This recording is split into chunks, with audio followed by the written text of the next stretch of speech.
The Nikon D850, is it lackluster or lusted after?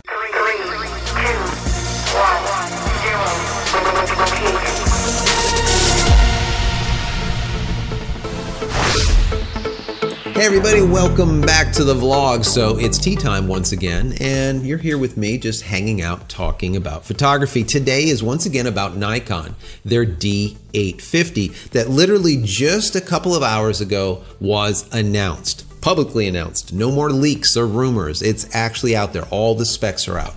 And if you guys didn't watch my last video about 24 hours ago, a couple days ago maybe, take a look at it. I'm going to stick it right here because I'm not going to go spec for spec for spec like I did in that video. Please take a look at that. And I kind of go through all the specs and I let you know what I think is important and why I thought that it's important to the camera and the camera's release. So definitely check that out. But today I just want to go through some of the things that came through that I found was very interesting.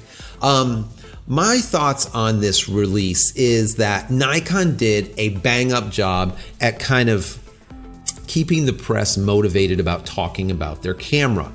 How do they do that? Normally what we see is leaks that come out there that are, let's just say, not really accurate. They're kind of accurate. They're a little bit off here, there, and elsewhere. What I always look for is the megapixel number and was it accurate or not. Now, literally weeks and weeks and weeks ago, we were leaked 45.7 megapixels as the number, or 45.75 megapixels was the number. And come to find out, that is the exact megapixels of this camera. Now, so many other pieces of this puzzle are identical. I would say 90% or 95% of everything was leaked, slowly leaked, is identical to what is in this camera. So, all in all, as I said in this video, it is an awesome camera. It is going to crush the competition, in my personal opinion. I think they did a bang-up job. A couple of things that did change. Number one, the price. I indicated it was going to be $3,600. That's what everyone was saying. That's what was leaking out there. And it ended up not being that. It ended up being just under, let's call it $3,300. It's $300 cheaper. That's very important. Now, I did say that this grip that you're going to need to go from 7 frames per second to 9 frames per second is going to be about $300-400 bucks. It ends up being $400. So the $3,300 plus the $400, we're at $3,700 for this package. Let's call it the package that gives us 9 frames per second, which is not bad. It is right there with, for example, the Sony A99 Mark II, or let's say a Canon 5D Mark IV or something like that. It is right there. And I think that, like I said, its specs are, let's say, as good or better, probably better. One of the things that were also important is the 4K. I indicated I think that they're going to be doing 4K at 30 frames per second. I really didn't think that they're going to be able to hit that 60 mark at 4K, being that they're capturing a full FX frame. They're not cropping in. And that was the case. So if you're doing 4K, you're going to be able to get 30 frames per second, which is still awesome. Which is also great is that 1080p or full HD can be captured at 120 frames per second. Thank God, guys. Wow. SLO-MO at full HD at 120 frames per second. Canon. Anyways, they got it. Nikon gets it right. And I'm sure most of the Nikon shooters out there are going to appreciate it. I know I would. Now, also, some of the rumors out there were saying it would have the UHS card in it, card reader, as well as the XQD. It did. And I said in my last video that I think it would be a UHS-2, and it was. The reason I said that is if they're going to be writing this much data this quickly, you're going to need a fast UHS SD card writer, and it does have it in it. So all in all, spec for specs, all of the rest of the specs that I quoted in the last video are basically all accurate. And like I said, that almost never ever happens. So I really do think that Nikon did a fantastic job at leaking these specs out there. It wasn't I don't think that it was someone, you know, behind the scenes doing this or someone. No, it is Nikon formal doing this leak. That's my personal opinion, just by how it feels. And that's fine. I think they did a bang up job, period. Now in the comments in the last video, someone was saying, well, if it doesn't have dual pixel AF, I don't want it. I don't know if that's the case or not. I don't think I would say that, but they were very adamant about saying that if they don't have Canon's dual pixel, they really are not interested. So for me, I don't really buy into that as much. Yes, it would be great to have dual pixel AF in it, but they did do something different. They have this, let's call it smaller AF point. So instead of having a full AF point that's this big, they cut it into a third or a fourth, and now you have micro AF points, smaller points. So it's a little bit more accurate. Now, is that going to help in follow focusing, or is that going to help in facial recognition and tracking?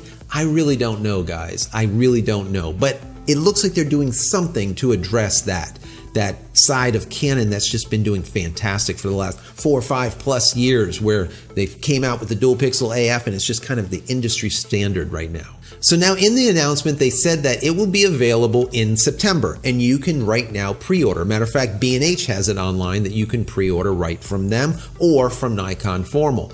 So it is out there for pre-order. They're saying September is the date that they're going to be sending it out. Now, I don't know if I buy that right now.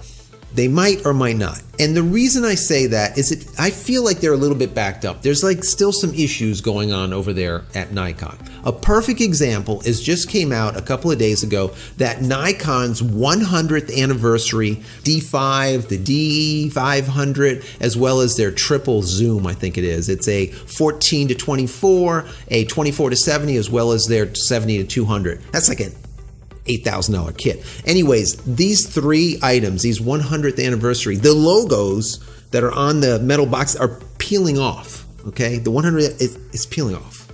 And what they're saying is if you already got one of these 100th anniversary editions, you'll be able to send it in. It's not, let's say, a formal recall, but they're putting it out there. You can send it in and they will fix it. They'll give you a new case, they'll put the new logos on there that won't peel off and this kind of thing. But what this is going to do, it's going to delay the sending or the delay of the shipping of those 100th anniversary commemorative product up to 2 months, they said. So there still is some QC problems going on over there at Nikon. Let's just hope, guys, that this D850 does not have any quality control issues, because that would really not be good. I don't even want to go down that road, because that would not be good. But all in all, I think that the release of this 850 is really going to be well received by the community. Seeing that it's dropped from that 3600 to that 3300 level, I think that it's a little bit more palatable for, let's say, a wedding shooter or someone. And like I said, it is still along the lines of that Sony A99 Mark II, as well as a Canon 5D Mark IV. So anyways, guys, that's really about it. I just wanted to tell you about my thoughts on how this whole thing came to pass and how I personally think Nikon did an absolutely bang-up job at playing the press, like myself, and just giving us little tidbits, but real tidbits, not even like fake information that was kind of out there that was really pushed out there saying that it's, you know, the next best thing to sliced bread or the second coming of Christ or something. They didn't do that, and they were very smart. The specs that we got, the specs that were released, are actually the specs that came to pass.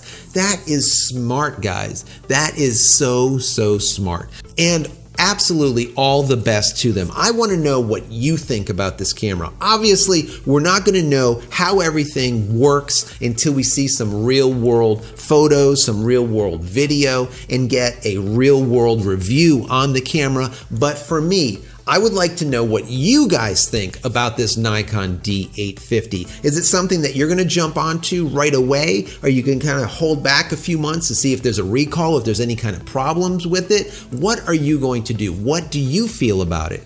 Do you like it? Do you not? What is it? But anyways, guys, that's really about it. I just wanted to have tea time with you guys and go through this because it's just been so big in the news as of late, and it's finally finished. It's finally out there, and I'm really excited about it. I'm hoping that Nikon just really does a good job with this, and that release of September does come to pass, and they don't have to push it back.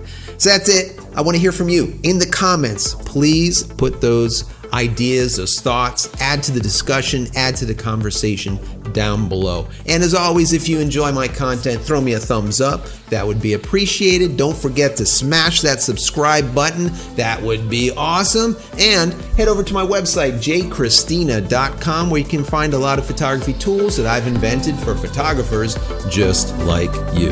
That's it, guys. I'm out of here for yet another morning. We'll see you in the next vlog. Take care.